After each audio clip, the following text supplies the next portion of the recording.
देखिए, हमने लक्ष्मण परशुराम संवाद जो पढ़ा था, जो अब तक वो जो हमने पढ़ा था, उसमें हमने पढ़ा था कि जब जनक है, वो सीता स्वयंवर के लिए यह शर्त रखते हैं कि जो भी शिव धनुष पर प्रत्यंचा चढ़ा देगा, वह उसके साथ सीता का विवाह हो जाएगा।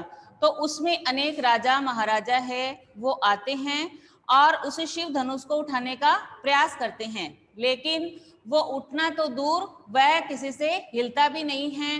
तब क्या करते हैं, श्री राम हैं, वो उसको उठाने का प्रयास करते हैं और जब उसको उठाकर उस पे प्रत्यंचा चढ़ाते हैं तो उसकी डोरी खींचने से वो शिव धनुष है, वो पूरा ना होने के कारण टूट जाता है।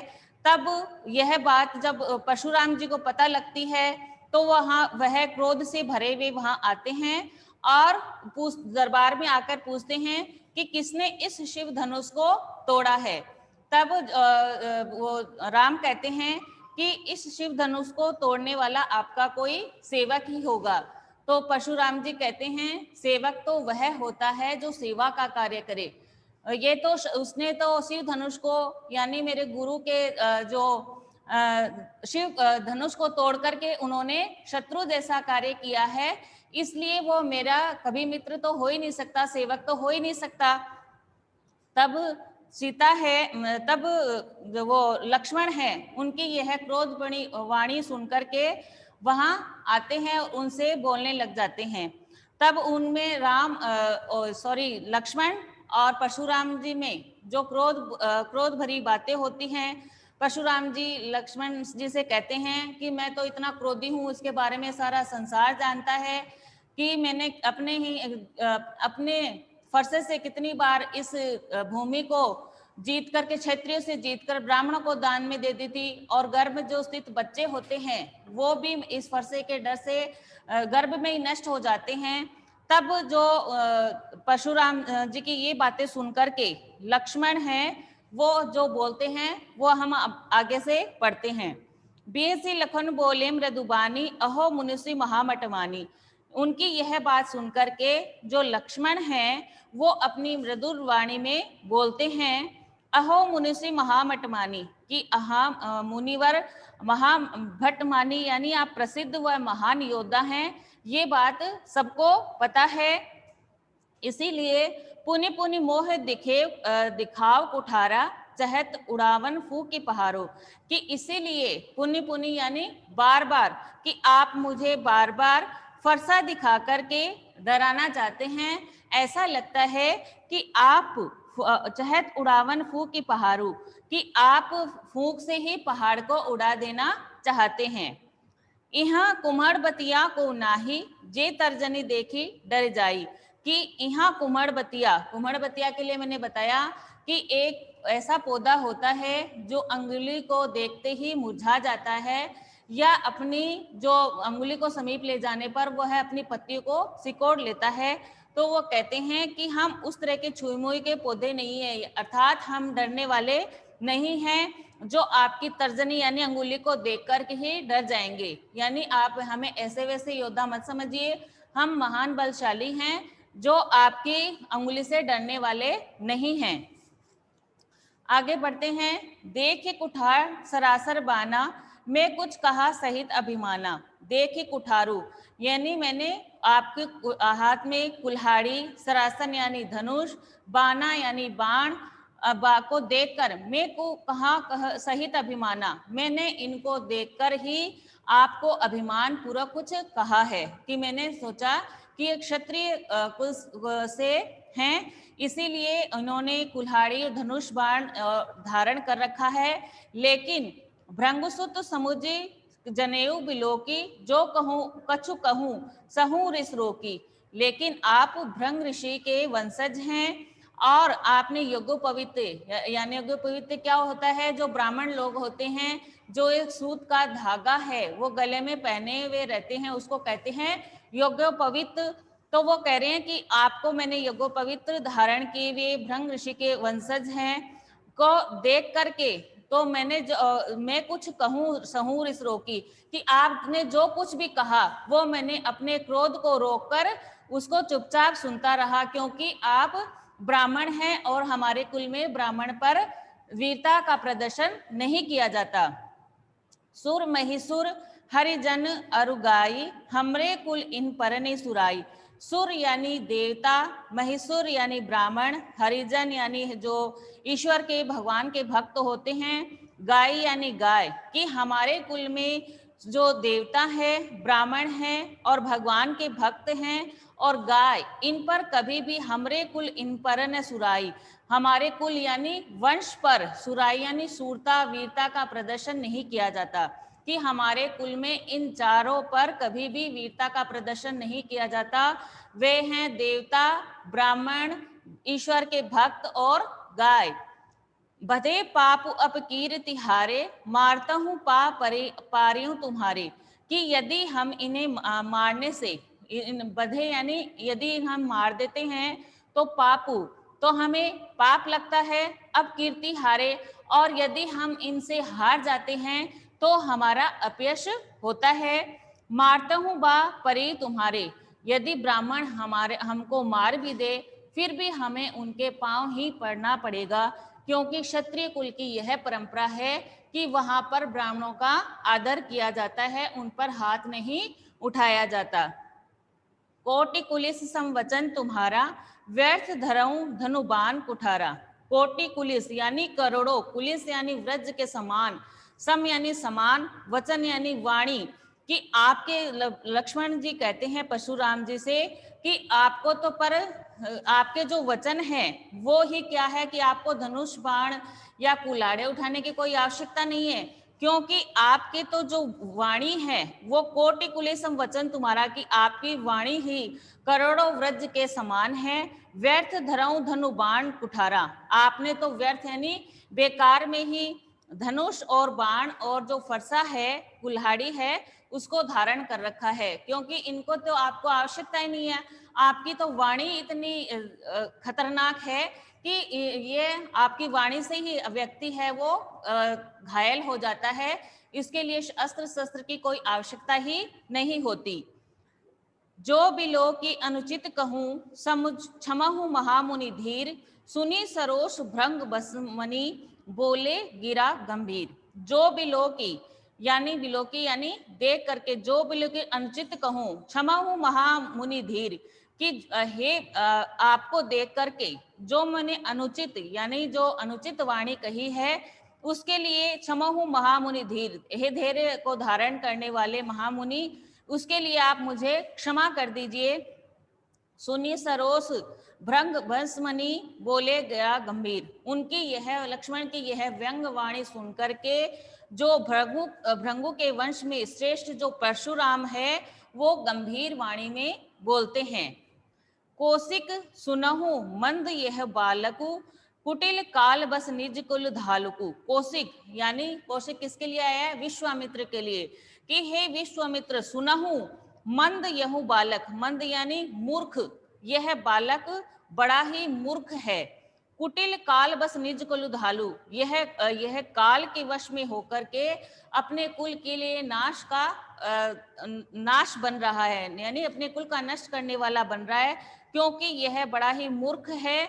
और सुनहु मंद यह बालक कुटिल कालबस निज कुल धालक, यह एकदम निरंकुश है, मूर्ख है और यह अपने वंश के लिए को नष्ट करने वाला है। भानु बस राकेश कलंकु, यह परशुराम जी उनसे विश्वामित्र जी से कहते हैं कि यह भानुवंश यानी सूर्यवंशी होते हुए भी राकेश कलंकु, चंद्रमा में जिस प्रकार दाग होता है वैसे ये सूर्यवंशी होते हुए भी चंद्रमा के दाग के समान है। निपट निरंकुश अभदु असंकु, निपट यानी नीरा, निरंकुश यानी अनुशासनहीन, अभदु यानी मूर्ख, असंकु यानी निडर। तभी यह नीरा अनुशासनहीन है, मूर्ख है और निडर है। काल कवलु होई छन माही, कहूँ पुकारी खोरी मोही नाही। कालु कवल यानी मृत्यु का ग्रास होकर के यह कालु कवल होई छनमाई, यह कि हे विश्वामित्र तुम इसे रोक लो, नहीं तो ये थोड़ी ही देर में काल का ग्रास बन जाएगा। कहूँ पुकारी खोरी मोहि नाही। मैं यह सारी सभा में पुकार पुकार के कह रहा हूँ कि इस लक्ष्मण को मेरे से व्यंग्यपूर्ण बातों से करने के लिए रोक लो, नहीं तो यह थोड़ी ही देर में काल का ग्रास बन जाएगा। यह मैं सारी सभा में पुकार पुकार के कह रहा हूँ, फिर मुझे कोई दोष मत देना। खोरी यानी दोष मत देना, दोष देना कि आप मुझे कोई भी दोष मत देना।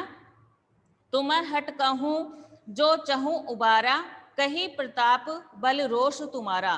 तुम हट कहूँ जो चहूँ उबारा, कि हट कहूँ यानी रोक लो, जो यानी यदि, चहूँ यानी चाहते हो, उबारा यानी बचाना। कि हे विश्वामित्र, यदि तुम लक्ष्मण को इस मेरे से बचाना चाहते हो तो तुम इसे रोक लो।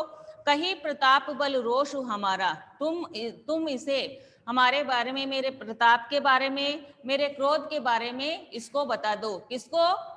लक्ष्मण को। कि हे परशुराम, यदि तुम इसे बचाना चाहते हो, काल का ग्रास बनाने से रोकना चाहते हो, तो तुम मुझे इसके मेरे क्रोध के बारे में और मेरे क्रोध के बारे में बता दो। कहूँ लखन मुनि सुजस तुम्हारा, तुम्हें अछत को बढ़ने पारा। यह बात सुनकर के लक्ष्मण हैं वो फिर भी नहीं रुकते हैं और वो परशुराम जी से व्यंग्यपूर्ण वाणी में कहते हैं कि लखन कहूँ मुनि सुजस तुम्हारा, तुम्हें अछत को बढ़ने पारा। कि हे परशुराम जी, आपने अपने सुजस यानी कीर्ति का, आपको अपनी प्रसिद्धि का वर्णन, तुम्हें अछत को बढ़ने पारा, आपने अपनी कीर्ति का वर्णन अपने मुंह से बहुत बार वर्णन कर दिया है। अपने मुंह तुम आपने करनी, बार अनेक भांति बहु बढ़नी। आपने अपने मुंह से ही अपनी कीर्ति, अपने प्रताप, अपने यश, अपनी वीरता के बारे में बहुत बार वर्णन कर दिया है, और इसीलिए इसके आपके वीरता के बारे में किसी दूसरे को बताने की आवश्यकता नहीं है, क्योंकि आपने इतनी बार अपने मुंह से ही अपनी बड़ाई खुद कर दी है। नहीं संतोष त पुनि कुछ कहूँ, जनु रिस रो की दुसहूं दुख सहूं। कि इस पर भी यदि आपको कोई संतोष नहीं है, यदि आपको फिर भी इसमें कोई संतोष नहीं है, तो आप पुनः कुछ कहिए। कि यदि आपने इतनी देर से इतना वर्णन कर दिया अपनी वीरता के बारे में, अपनी कीर्ति के बारे में, अपनी प्रसिद्धि के बारे में, आपने अपने मुंह से बहुत बार बड़ाई कर दी है, यदि फिर भी यदि आपको कोई संतोष नहीं हुआ हो, तो आप अपने, तो नहीं संतोष था पुनि कुछ कहूँ, तो फिर आप अपनी बारे में कुछ कह दीजिए। जनी रिस रो के दुसहूं दुख सहूं। आप अपनी जो रिस है यानी क्रोध है उसको रोक करके आप दुसव यानी बहुत असहनीय दुख को महत सहन कीजिए। आप जो कुछ बोलना चाहते हैं वो कह दीजिए। वीरवती तुम धीर अछोबा, गारी देत न पाहू शोभा। वीरवती यानी वीरता का व्रत धारण करने वाले। वीरवती किसके लिए आया है? परशुराम जी के लिए। कि हे परशुराम जी, वीरव्रती, आप वीरता का व्रत धारण करने वाले हैं, धीर है, धैर्यवान हैं, इसलिए अछोभा, आपको ये इस प्रकार का व्यवहार, गाली देते न पाऊं शोभा, आप गाली देते हुए शोभा नहीं पाते हैं, क्योंकि आप तो वीरता का व्रत धारण करने वाले, धैर्यवान हैं और क्रोध न करने वाले हैं, तो इसलिए आप गाली देते हुए शोभा नहीं देते हैं। सूर समर करनी करही, कही न जानवही आपू, विद्यमान रन पाय रिपु, कायर कतही प्रतापू। सूर, अब लक्ष्मण है वो परशुराम जी से कहते हैं कि हे परशुराम जी, वीर कौन होता है? जो अपनी वीरता का प्रदर्शन कहाँ करता है? सूर समर करनी करही, कही न जानही आपू हूँ। जानवही यानी जताते हैं, समर यानी युद्ध, सूर यानी शूरवीर। कि शूरवीर होते हैं वो तो अपनी जो वीरता का प्रदर्शन है वो कहाँ पर करते हैं? युद्ध भूमि में करते हैं। विद्यमान रन पाय रिपु, कायर कही प्रतापु। और जो कायर लोग होते हैं वो क्या करते हैं? जो शूरवीर होते हैं वो तो अपनी वीरता का प्रदर्शन कहाँ करते हैं? युद्ध भूमि में करते हैं।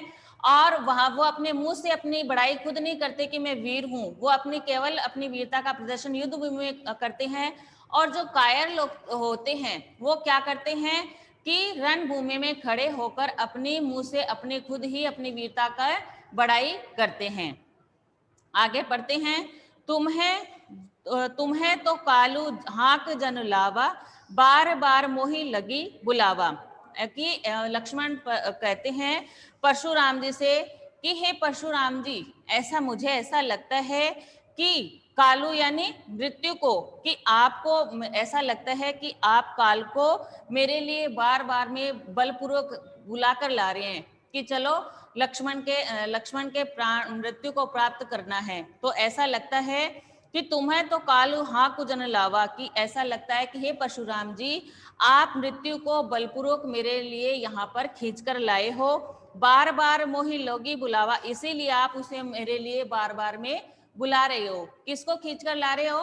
काल को। कि हे परशुराम जी, ऐसा लगता है कि आप काल को यानी मृत्यु को मेरे लिए बुलाकर, जबरदस्ती बुलाकर ला रहे हो, इसीलिए आप उसे बार बार में बुला रहे हैं। सुनत लखन के वचन कठोरा, पर से सुधारी धरऊं कर धोरा। ये ऐसे व्यंगपूर्ण बातों को सुन करके लक्ष्मण है वो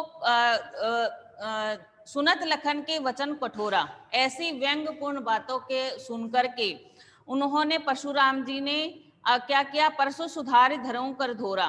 परसु यानी अपने परसों को है वो सुधारी यानी संवार लिया, धरेऊ यानी उठा लिया, कर धोकर यानी हाथ, धोरा यानी भयंकर। जब उन्होंने क्या किया? जब लक्ष्मण की व्यंगपूर्ण बातें सुनी तो उन्होंने अपने भयंकर फरसे को अपने हाथ में उठा लिया, क्योंकि उनका जो क्रोध है वो अत्यधिक बढ़ गया था। अब जनि देव दोष मोहि लोगु, कटुबादी बालुक बद जोगी। कि अब जनि देव दोष मोहि लोगु, कि हे सारी सभा को वो संबोधित करते हुए कहते हैं कि हे सभासद, अब जनि देई दोष मोहि लोगु, कि अब कोई भी लोग मुझे दोष मत देना, कटुबादी बालक वध जोगु, क्योंकि यह कटुबादी यानी कड़वा बोलने वाला बालक वध के योग्य है, क्योंकि यह कितनी देर से मुझे कड़वी बातें बोल रहा है। इसीलिए बाद में कोई भी यह जहां सभासद में उपस्थित लोग कोई भी यह नहीं कहेंगे कि यह मारने के योग्य नहीं था, क्योंकि यह मेरे से कितनी व्यंगपूर्ण बातें कर रहा है। तो कोई भी सभा में उपस्थित लोग हैं वो मेरे को दोष नहीं देंगे, क्योंकि यह कड़वा बोलने वाला बालक है, यह मारने के योग्य है। बाल बिलो की बहुत में बाचा, अब यहूं मर निहार भा साचा। बाल बिलो की यानी बाल यानी मैंने ऐसे देखा कि यह इसमें अभी लड़कपन है, बचपन है।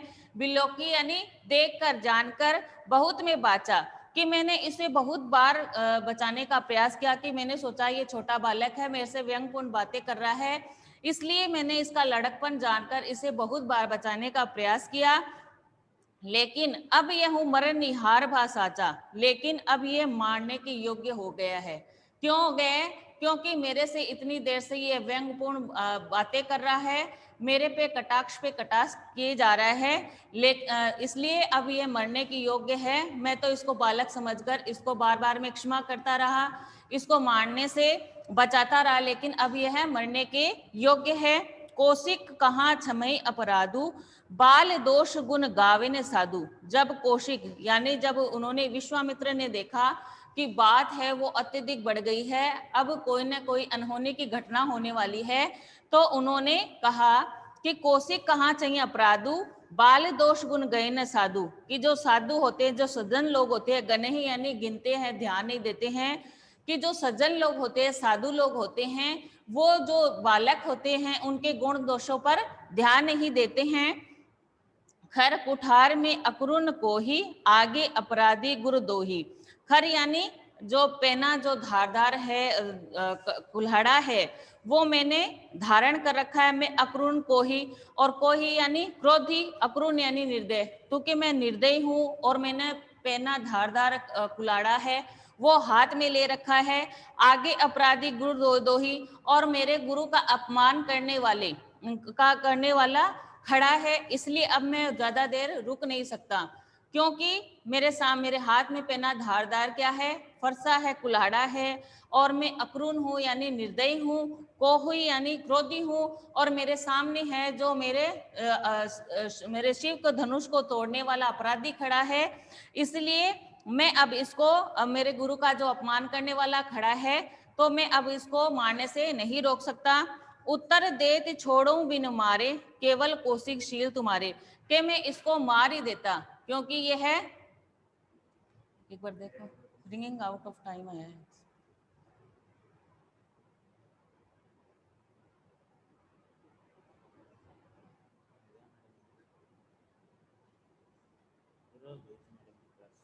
क्लास पूरी होगी क्या? तो फिर कल पढ़ेंगे। कल पढ़ लेंगे, कोई बात नहीं। आज दोबारा दो बार हो गई, दूसरी क्लास का टाइम भी हो गया। अब रिकॉर्डिंग तो नहीं हो रही ना बेटा? हाँ नहीं, अभी एक बार रिसर्च को बुला के ला, मेरे को सिखानी पड़ेगी बेटा, मेरे को तो आती ही नहीं है।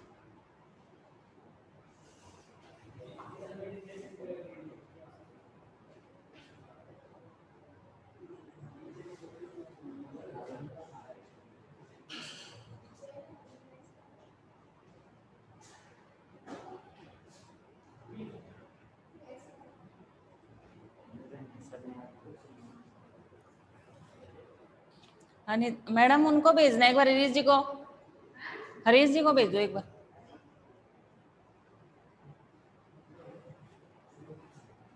हो गई क्या?